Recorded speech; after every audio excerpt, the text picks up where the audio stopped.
You know, we have a way of balancing ourselves out. After the 50s, there was a lot of rebellion in the 60s, but the 50s were a reaction to the 40s, which was, are we going to be killed by Nazis? Which was a reaction to, are we going to be killed by the Depression, you know?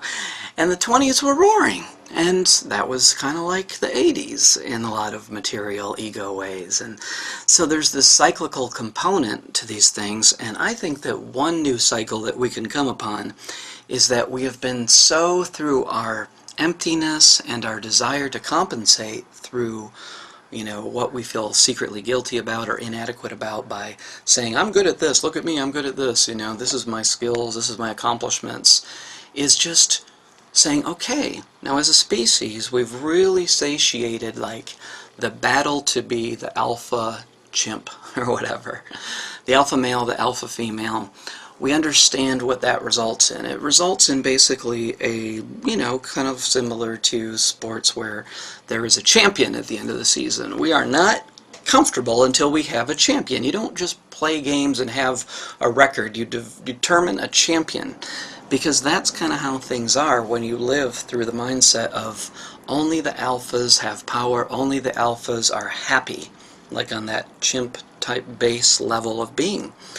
And you get one winner, and in the NFL, you get, you know, 27 or so, whatever number of losers.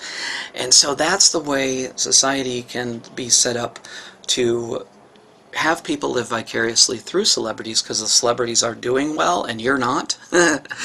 And so we can think differently about that, and we can get to the point where we realize, I'm not going to try to compete through like being at the top of something. I'm going to humbly say, this is where I'm at. This is what I know, this is what I'm working on, this is who I am, this is who I'm trying to be. This is what I feel I'm capable of this time, and this is what I'm struggling with.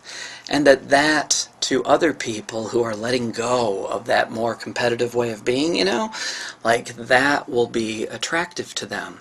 So you being a corporate CEO isn't as big of a deal to a person who's looking for contact. If you're a CEO who is like contactful, that's great, but the CEO-ness in itself is not that big of a deal to somebody that really wants authentic connection and trying to mirror and be mirrored with clarity. So instead of just trying to achieve, just try to be, you know, and be known for who you are, because humility is the new cool. Let's